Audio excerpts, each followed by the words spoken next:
Hey everybody!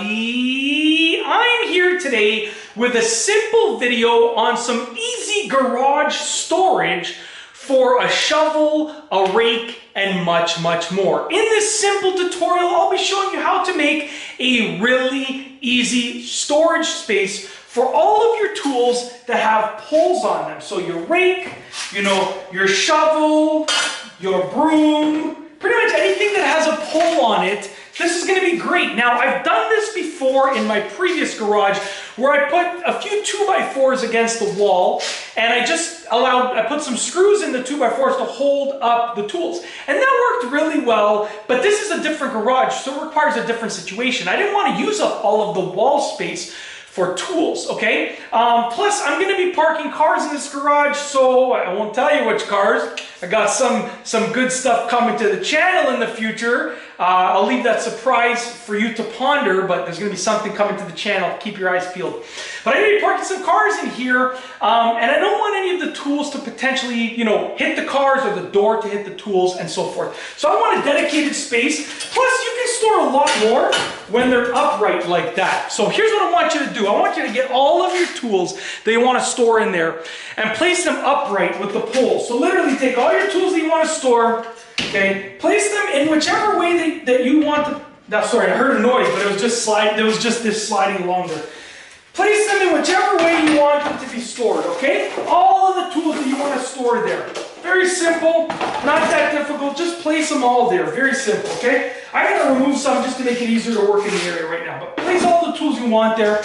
I want you to take some measurements, and I want you to build a frame around the tools at an appropriate height that will hold the poles in place. Now, I could just leave these leaning against the wall, but then if I hit one, it might end up falling over. So if I have this little corral area, then it'll allow me to store everything without worrying about it sort of shifting around. So what I've already done is I've already taken the measurements, and I already put 2 pieces of wood right here. Sorry about the poor lighting. This is the best that I could do given the situation in the garage right now. So right over here, I put one 2x4, okay, and right over here, I put another 2x4. So I've already put those as the side guidelines. Now you can also do this in a corner. If you do this in a corner, you're only going to need, 2 pieces of wood to section off that corner, right? But because I'm doing it over here, I'm going to need 3 pieces of wood. So what I've already done to save you some time in watching me do everything, like cutting wood, you don't need to see me do that, is I've already cut this piece of wood too. This piece of wood is going to fit perfectly right between these 2 pieces of wood right here. As you can see right here, it's going to fit perfectly just like that, okay? Now the coolest thing about this is that I cut it, so let's say I realize, you know what, it's a little too big. In the future, I can trim these off, I can put this all the way back here. It's really easy to do, but I did it a little bit bigger for now because I can put all my tools here. And then, it's very easy for me to cut these. These are only held in by 3 screws on each side. So if I want to adjust it, it's unbelievably easy to do. Okay? And this way you can make it work. I'm doing this, I'm going to show my wife when I'm done. We'll see what she thinks. If it's a bit too big, we'll cut it down. So what I'm going to do now, I'm going to place this piece of wood right here. Okay? I'm applying a little bit of pressure using my waist right here. And I just want to sort of get these screws in place. Now, you can make it look beautiful. I'm just getting it done, to be honest with you, okay? Okay. So, you know what?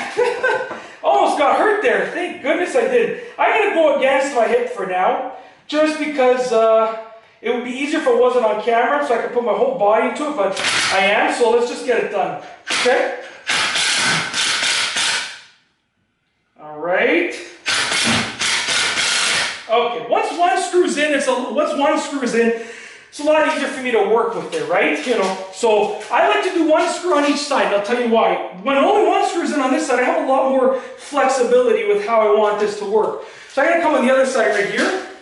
I'm going to go against my, let's get my keys out of the way. I don't want the car alarm to go off right now. I'm going to go against my hip right here. Let's put this screw in right over here as well. Okay, make sure it's lined up. All right, we're having a little difficulty here. That's so good. There we go. Okay, so I got those 2 screws in, very simple. I'm going to throw this one in right here as well. Just like that, this one in right here as well. What I'm going to do in addition is I'm going to throw 1 screw in on each side right here. Okay? Now, as you can see here, it's not that tight because of the flex. So what I'm going to do, I'm going to throw this screw in right here, okay? And set this, we're sending this right through. In the meantime, what I'm going to do, one sec. What I'm going to do in the meantime is I'm going to loosen these up, okay? Just because I want it to be nice and tight to the edge. So let's pull them out. There we go, okay. This is, usually, I'm going to be honest with you, usually I would not have this many technical difficulties. But because I'm filming, you know the law, how it works, when you're filming, it's just not going to work out properly. But anyways, we're going to throw this screw right here.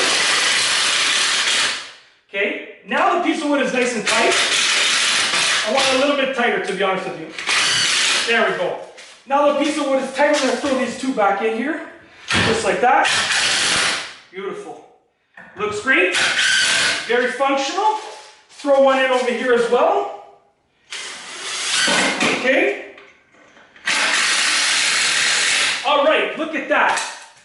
We've created a corral area for all of the tools, like my shovel, my brooms, my rakes, anything that basically has a handle will fit in here. Now, here's the beauty of it.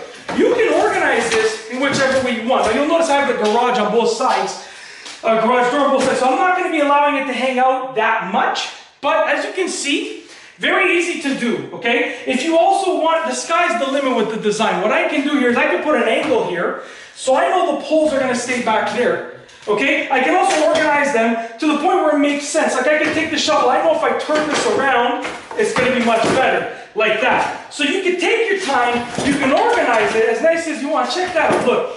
Barely takes up any space. I can add, look how much space, I can add a ton more over here if I want to really overload it, or I can make it smaller in the future. The sky's the limit. You can also put posts if you want to reinforce it on either side, but I'm not going to do that because this is sturdy enough that this is not going anywhere. And it's really just to make sure that they don't fall on the cars. That's really what it comes down to. But that's it. That has been a simple tutorial for some easy garage storage ideas for your shovels, your rakes, anything, your brooms, anything that has a pole. These are some of the hardest things to store because they just don't fit anywhere. And if you put them on the wall, it works like I did before, but it takes up the entire wall for, 6 or 7 tools. Whereas in this spot, it just takes up just a little bit of floor space and I can fit probably double this amount. But that's basically it. If you like this video, please be sure to give it a thumbs up. Let me know what you think down below as a comment. And of course, be sure to subscribe for more great videos just like this one. And that's all I have for you today. Thanks for watching.